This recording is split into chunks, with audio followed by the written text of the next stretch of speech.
Mesdames et messieurs, bonjour et bienvenue dans votre journal de 15 heures en ce mardi 6 juin 2023. Voici les titres. Le chef de l'État a présidé les travaux de la 9e séance du Conseil des ministres.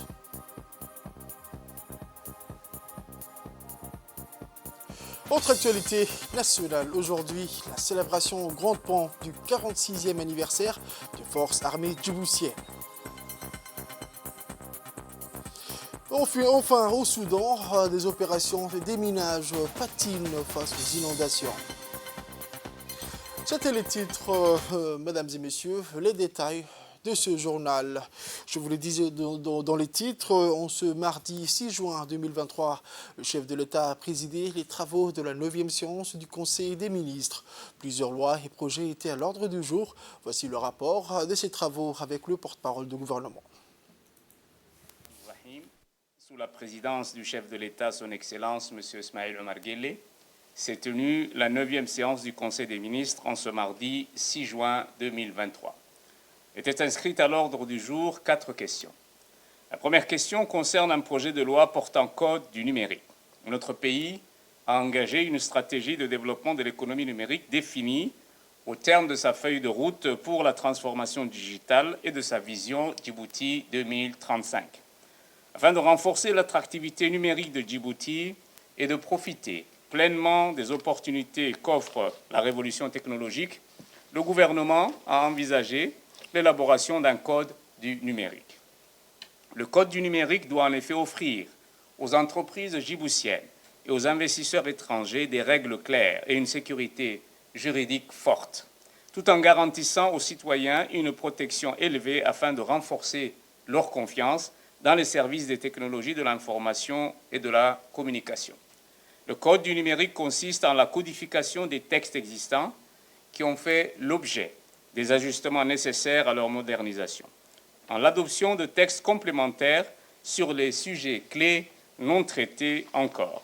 À cet égard, les principaux thèmes abordés par le code du numérique sont les suivants: la protection des données à caractère personnel, afin de garantir aux citoyens et aux entreprises djiboutiennes un haut niveau de protection de leurs données personnelles. Les communications électroniques, afin d'encourager le développement des infrastructures et de services de qualité, notamment la modernisation des régimes juridiques, l'incitation au partage d'informations ou encore l'amélioration de la régulation des marchés. Les outils électroniques, afin d'établir un cadre applicable aux outils indispensables à la réalisation de transactions dématérialisées telles que l'écrit électronique ou encore la signature électronique.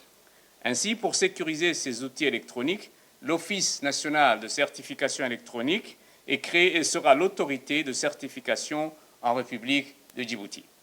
Le commerce électronique, afin de sécuriser juridiquement la conclusion des contrats en ligne et renforcer la confiance dans les services numériques, puis la cybersécurité et la cybercriminalité, ceci afin d'encadrer les activités des acteurs de l'Internet, aussi bien les fournisseurs de services en ligne, les éditeurs de services de communication au public par voie électronique ou encore les services d'hébergement des sites, etc.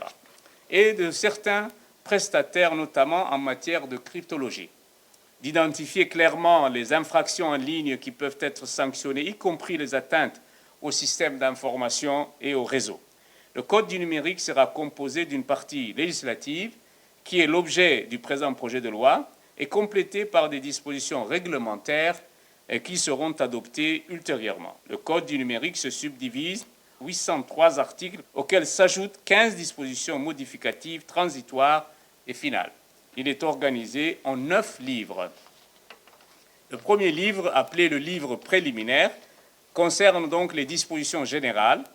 Le livre premier, quant à lui, est relatif à la protection des données à caractère personnel. Le livre deuxième ou second donc est relatif aux communications électroniques. Le livre troisième, la cryptologie. Le livre quatrième, le commerce électronique. Le livre cinquième, droit de la consommation. Le livre sixième, la cybersécurité. Le livre 7e, les services numériques innovants. Le livre 8e, dispositions modificatives, transitoires et finales. La deuxième question concerne un projet de décret portant organisation et fonctionnement du Haut Conseil de l'économie numérique et de l'innovation.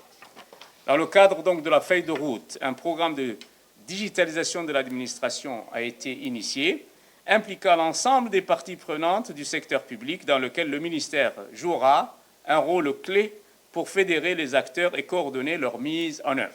En effet, le numérique est une priorité nationale dont l'ensemble des secteurs et domaines d'activité sont concernés. À ce titre, la loi numéro 164 de l'année 2022, 8e législature, portant mission, attribution et organisation du ministère, a créé le Haut Conseil de l'économie numérique et de l'innovation, présidé par le président de la République lui-même. Cette instance créée au plus haut niveau permet d'inscrire la digitalisation au centre des priorités et de suivre sa mise en œuvre, de proposer des mesures pour optimiser son déploiement et aussi de faire les arbitrages et prendre les mesures nécessaires pour lever les contraintes, garantir l'alignement des parties prenantes sur les priorités définies. Ainsi, les efforts seront déployés pour assurer la disponibilité des infrastructures, de la connectivité, de la mise en place des flux de données sécurisés entre les institutions et de garantir l'opérabilité des systèmes d'information. Ce Conseil se réunira une fois par trimestre et rassemble les acteurs clés concernés par la dématérialisation et la promotion de l'économie numérique. Le projet de décret joint donc précise les missions du Conseil, sa composition et son fonctionnement. Il sera essentiel pour partager de manière régulière et périodique l'avancement du programme de transformation et de faire le consensus nécessaire permettant de créer rapidement un impact fort, visible auprès des citoyens, des entreprises et des partenaires. Poursuivons la deuxième partie du rapport des travaux de la 9e séance du Conseil des ministres, toujours avec le porte-parole du gouvernement. Troisième question est relative à un décret portant désignation des membres du conseil d'administration de la Caisse militaire de retraite. Ce projet de décret a pour objet la nomination de nouveaux membres du conseil d'administration de la Caisse militaire de retraite. Le conseil d'administration est l'organe de délibération, de suivi et de contrôle des actions de la Caisse militaire de retraite. Il a pour mission de veiller à la bonne exécution des missions de la Caisse militaire de retraite, examiner et adopter le budget et les comptes financiers, veiller au respect des règles générales d'organisation et de fonctionnement de la Caisse militaire de retraite. La durée du mandat des membres du conseil d'administration est de 3 ans renouvelable. La quatrième question donc, est relative à un projet de décret portant nomination. M. Abdillah Obsiye est nommé directeur général de la population et de la famille. M. Abdi Sikir Kayad est nommé préfet de la ville de Tajoura en remplacement numérique de M. Ousmane Bile Giré. M. Abdelmalik Mohamed Banoita est nommé préfet de la région d'Ali Sabié. M. Hassan Abdi Roble est nommé préfet de la région de Dikil. Et M. Moussa Adan Migane est nommé préfet de la région d'Obok. Et enfin, M. Mohamed Hamad Abbas est nommé préfet de la région de Tajoura. Autre actualité à la une de ce journal. Créé 25 jours avant l'acquisition de l'indépendance, les forces armées djiboutiennes ont célébré en grande pompe aujourd'hui sur le terrain du centre d'instruction technique et tactique d'Ambouli, situé dans le camp Cheikh Ousmane, le 46e anniversaire de leur création. Placé sous l'égide du Premier ministre, son Excellence M. Abdelkader Kamel Mohamed, la cérémonie commémorative de l'édition de cette année a vu la participation du ministre de la Défense, chargé des relations avec le Parlement, son Excellence M. Hassan Omar Mohamed, du chef d'état-major général des armées, le général du corps d'armée, le général Zekri Cheikh Ibrahim Bor. Cette cérémonie a vu également la présence du chef d'état-major de l'armée somalienne, le général Odowa Youssouf Ragé, qui était l'invité d'honneur du chef d'état-major général des armées, le général Zekri Cheikh Ibrahim. De nombreux membres du gouvernement, du directeur de la sécurité nationale, M. Hassan Seyid Khair, le chef d'état-major de la défense, le général de brigade Tahir Ali Mohamed, les commandants des différents corps constitués de la nation djiboutienne, un peloton d'officiers des différents corps des forces armées djiboutiennes et des hauts gradés des forces étrangères installées dans notre pays ont pris part à cette 46e anniversaire de l'armée djiboutienne. Il s'agit ici pour le haut commandement des forces armées djiboutiennes, principal organisateur de cet événement grandiose, de faire une véritable démonstration de force.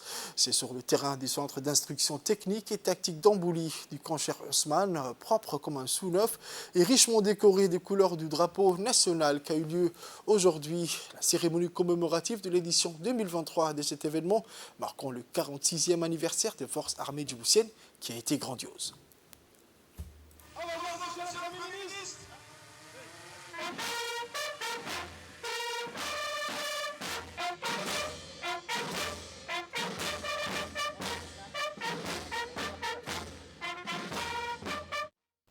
Dès son arrivée, le Premier ministre a été accueilli par le ministre de la Défense, Hassan Omar Mohamed, et le chef d'état-major général des armées, le général Zakaria Cheikh Ibrahim.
Le Premier ministre Abdelkader Kamil Mohamed a par la suite rejoint la tente chapiteau sous laquelle avait pris place un parterre d'invités composé des membres du gouvernement, des personnalités civiles et militaires.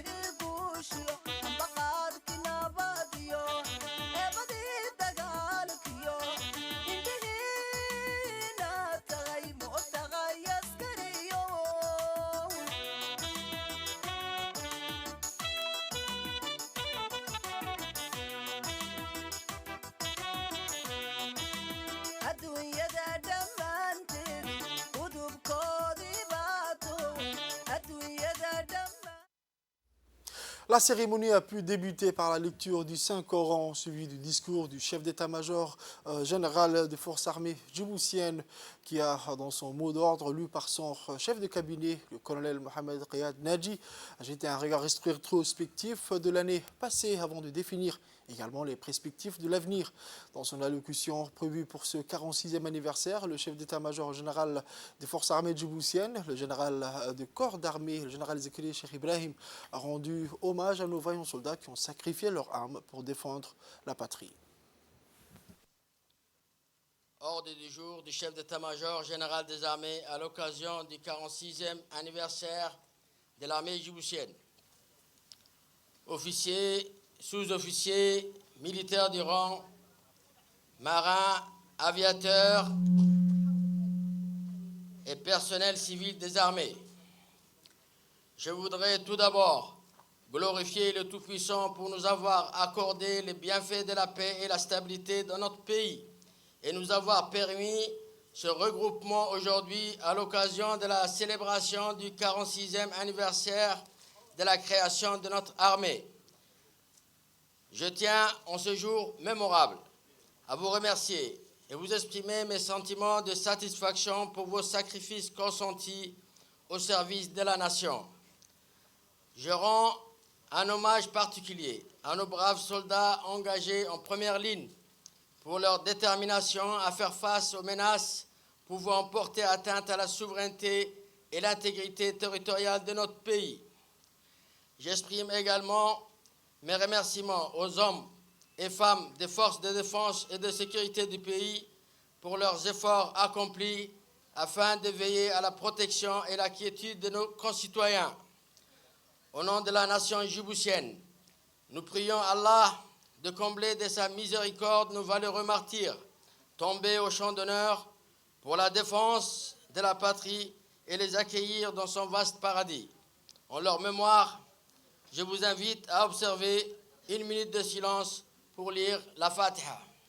En ce 46e anniversaire, je voudrais exprimer en votre nom à tous notre reconnaissance et notre admiration à son Excellence M. Ismaïl Omar Guelleh, président de la République, chef du gouvernement et chef suprême des armées, pour sa vision éclairée dans l'édification de notre cher pays, lui donnant une place privilégiée dans les concerts des nations.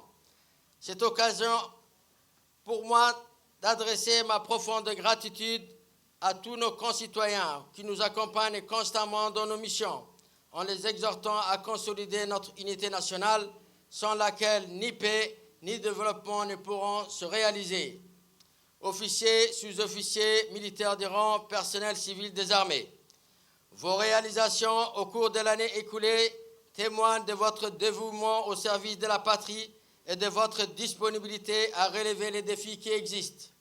Face au contexte sécuritaire régional et international, nous devons poursuivre ces efforts en étant mobilisés jour et nuit pour préserver fermement la sécurité et la stabilité de notre pays. Je voudrais rendre un grand hommage à nos militaires qui représentent avec fierté la République de Djibouti et son armée au sein de l'ATMIS depuis 2011. Malgré nos moyens limités, nous avons déployé à ce jour 10 régiments de 1000 hommes et femmes en Somalie, dans le secteur 4, Hiran et à Galmudug. Alhamdulillah, après de longues années de crise, l'espoir de paix se concrétise aujourd'hui en Somalie, grâce à l'unité du peuple somalien et aux engagements des pays contributeurs de troupes, dont en premier la République de Djibouti, suivant la politique sage du président de la République qui a toujours soutenu la paix et la stabilité en Somalie et dans la région. Cet engagement sera renforcé prochainement par la création d'un centre de formation opérationnelle au camp de Myriama à travers la coopération militaire conduite par la Direction générale des relations internationales en vue de promouvoir les principes de la sécurité et de la paix internationale. Au chapitre des relations internationales, les forces armées ne cessent de consolider et d'élargir leurs liens de coopération avec les pays amis. La création par décret présidentiel du 12 février 2023 d'une direction générale des relations internationales au sein du ministère de la Défense vient renforcer davantage l'action militaire internationale et la stratégie de notre gouvernement. De ce fait, notre ministère de la Défense s'est doté d'un outil puissant qui assistera l'ensemble des institutions de la défense dans la gestion et la conduite des relations avec les forces étrangères et le traitement du volet coopération militaire bilatérale et multilatérale. Afin de s'adapter au contexte géopolitique et à l'évolution des menaces, il a été créé au sein de la DGRI un bureau OPEX qui assure d'ores et déjà une coordination et un suivi rigoureux des personnels et matériels de nos contingents en Somalie. Officiers, sous-officiers, militaires des rangs et personnel civil des armées.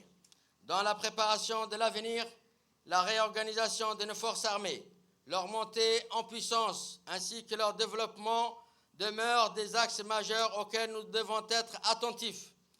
Dans la continuité des efforts déployés, nous avons adopté l'an dernier Doctrine 2022 en vue d'améliorer notre manière de travail pour arriver à un niveau élevé de professionnalisme. Il s'agit là de préparer et soutenir nos personnels en leur faisant atteindre un degré d'efficacité de manière à optimiser leur qualité et leur rendement sur le terrain. Ceci exige une attention particulière à l'instruction de nos cadres qui jouent un rôle fondamental aux préoccupations et au moral de nos soldats indispensables à l'accomplissement de leur mission. Une inspection des corps et formations a été effectuée afin d'évaluer la situation qui prévaut à tous les niveaux dans le but d'engager progressivement des actions visant à apporter des améliorations et un soutien à la hauteur des enjeux. Face aux difficultés constatées, nous avons doté en priorité les régiments des régions de l'intérieur d'un premier lot de matériel composé de véhicules, armements, munitions, optiques et transmissions. Nous poursuivrons ces efforts en mobilisant tous les moyens possibles en vue de mieux répondre aux besoins de nos unités. Aussi, en vue de consolider davantage les capacités de notre armée, nous envisageons de mettre en place un plan d'équipement et de soutien par l'établissement de conventions avec les sociétés mères dans divers domaines, mais également par le biais de la coopération avec les pays amis. Dans le domaine maritime, notre Marine nationale s'est réellement investie grâce au soutien de notre gouvernement en vue d'accomplir efficacement les missions qui lui sont confiées.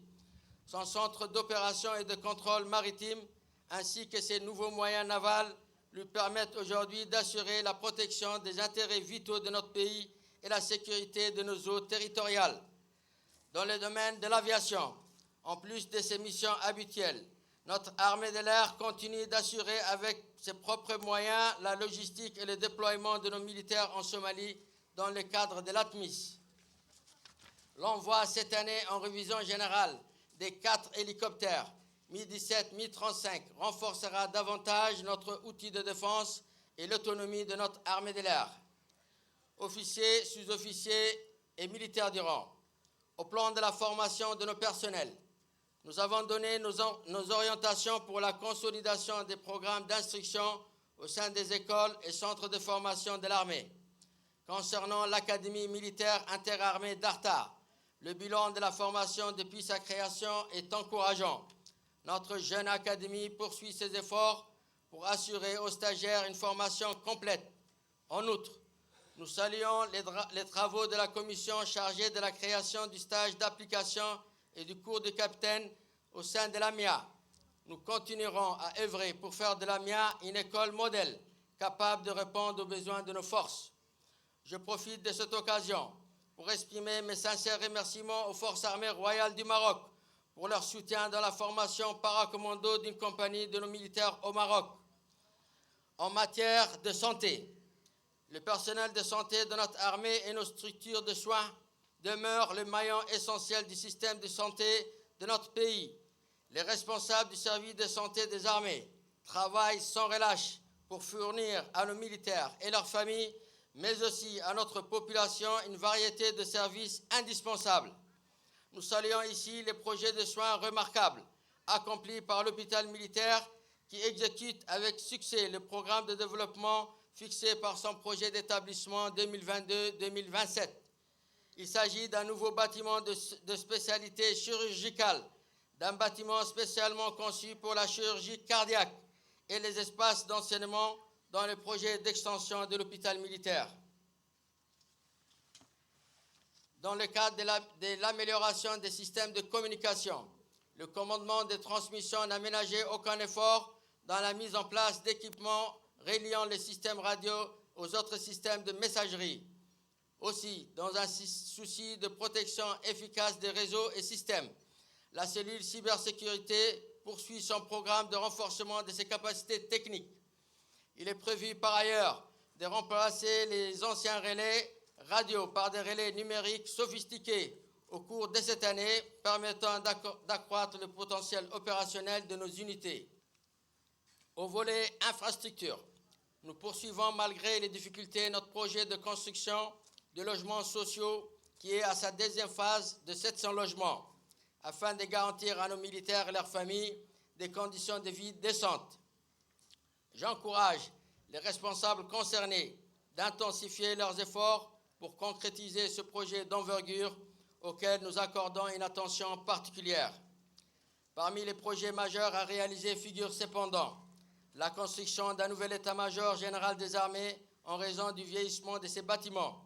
Dans l'attente, un déménagement de l'ensemble des directions et services concernés a été effectué à un site temporaire à l'hôtel des officiers des armées Hassan Bassouma Hassan. Officiers, sous-officiers, militaires de rang et personnel civil des armées, partout où vous êtes. Nous devons concentrer nos actions pour atteindre notre objectif qui est de construire une armée solide en mesure de faire face aux menaces pouvant mettre en péril la défense de notre pays, sa sécurité et son unité.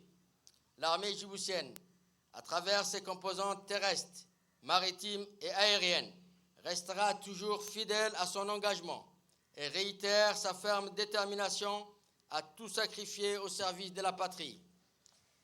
La discipline étant la force principale des armées, je vous exhorte particulièrement en cette période à faire preuve de réserve et d'un comportement irréprochable.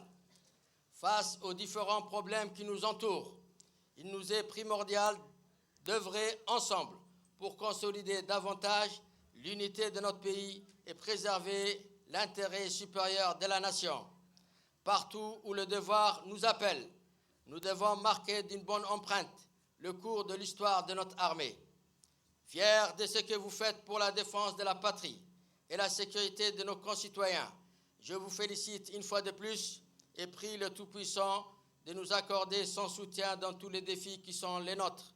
Inkitino, Midnimo, Al-Wahda, unité. Il est l'heure de l'appel à la prière de Salat al-Asr. On se retrouve dans un instant. À l'issue de la déclaration du SEMGA, le Premier ministre Abdelkader Kamel Mohamed, accompagné du ministre de la Défense Hassan Omar Mohamed du SEMGA, le général du corps d'armée Zakaria Cheikh Ibrahim et le chef d'état-major de l'armée somalienne Odawa Youssouf Ragé et du chef de sécurité nationale M. Hassan Saïd Khairé, l'ensemble des membres du gouvernement, des hauts gradés militaires et des invités s'est rendu sur la tombe du père fondateur de la nation djiboutienne, El Hadj Hassan Gouled Abtidon, pour lire une prière en sa mémoire.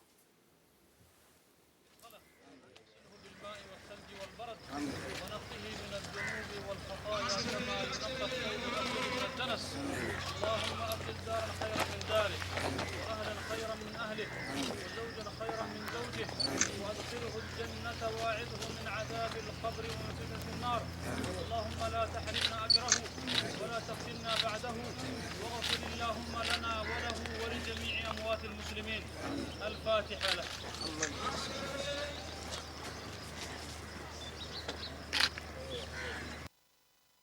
Comme d'habitude, la troupe de la musique nationale a donné le coup d'envoi du défilé militaire.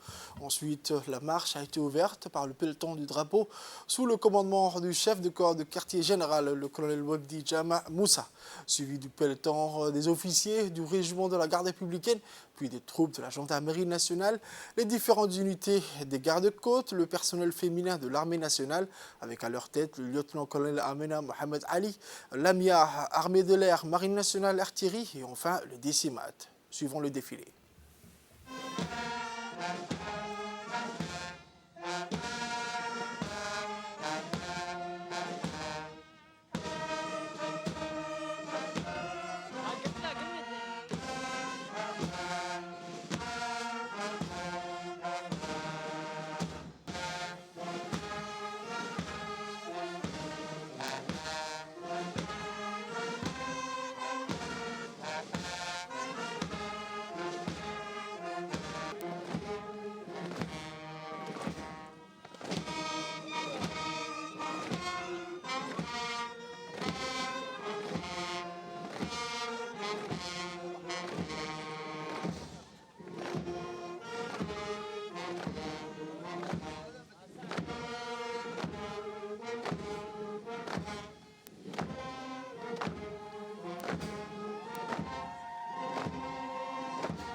Les RQG, les troupes de la CCO, les commandants de la police nationale et les rares arts ont à leur tour passé devant les tribunes officielles en chantant et ont été applaudis par la foule.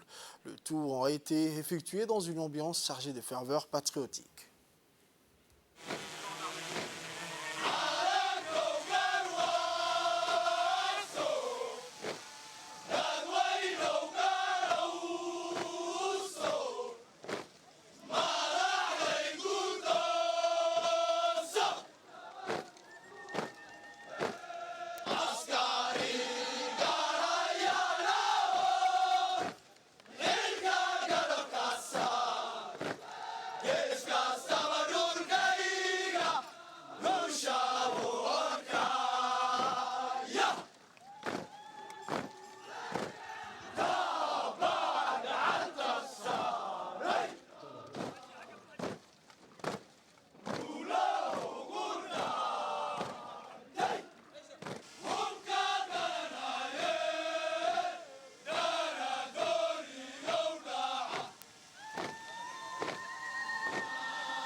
Le passage de cette dernière unité marque la fin du défilé militaire. À présent, j'invite nos honorables invités à se déplacer au monument de dépôt, au monument de martyrs pour le dépôt d'armes. Je vous remercie pour votre aimable attention. Merci.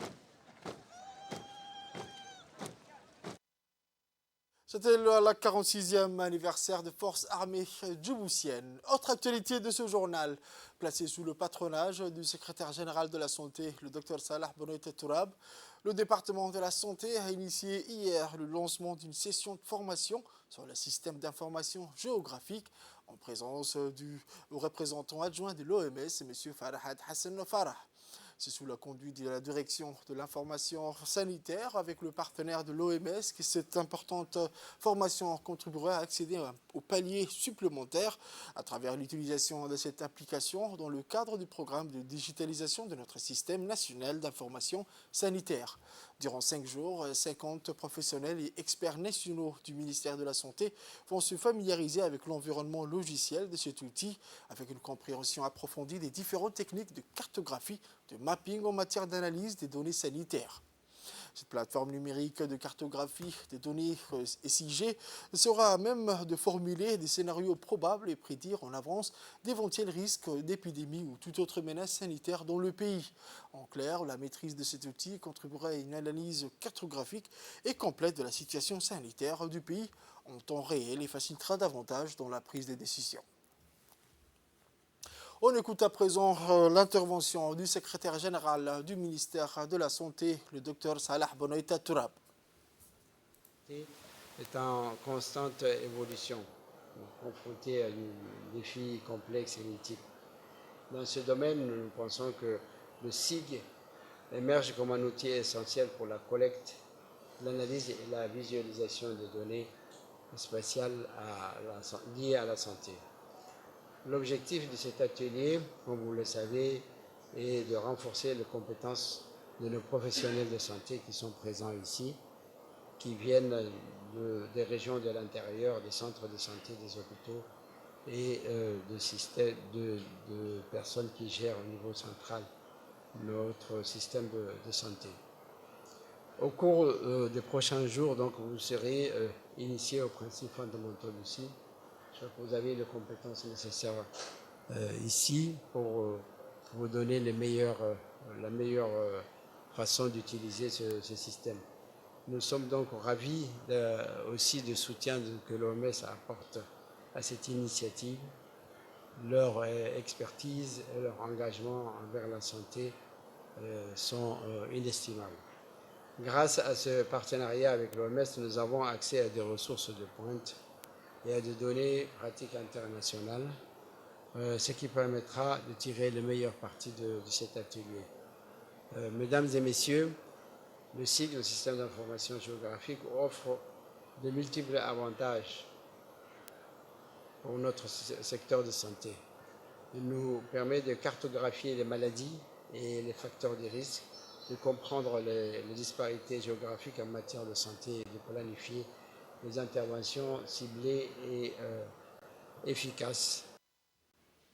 Autre actualité de ce journal, c'est dans le cadre du renforcement des liens économiques et commerciaux entre l'Arabie Saoudite et la République de Djibouti que la Fédération des chambres et le ministère des Transports saoudiens ont organisé un atelier pour consolider et stimuler l'investissement des entreprises saoudiennes dans les zones franches de Djibouti le 4 juin 2023 au siège de la Fédération des chambres de commerce saoudiennes à Riyad, en Arabie Saoudite. Les détails de nos prochaines éditions. Pour les actualités internationales, à présent au Soudan, je vous disais dans les titres, des décennies de conflits ont rendu de nombreux hectares de terres impraticables du fait de la présence des mines.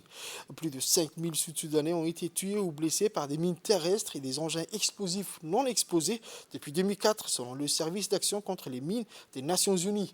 Le Soudan du Sud a donné à l'UNAS jusqu'en 2026 pour déminer l'ensemble de son territoire. Mais les habitants et les experts sont sceptiques quant au respect de cette échéance, car des munitions sont découvertes quotidiennement. C'est la fin de ce journal de 15h, mesdames et messieurs. Merci à vous de l'avoir suivi et restez avec nous pour la suite du programme sur Télé Djibouti.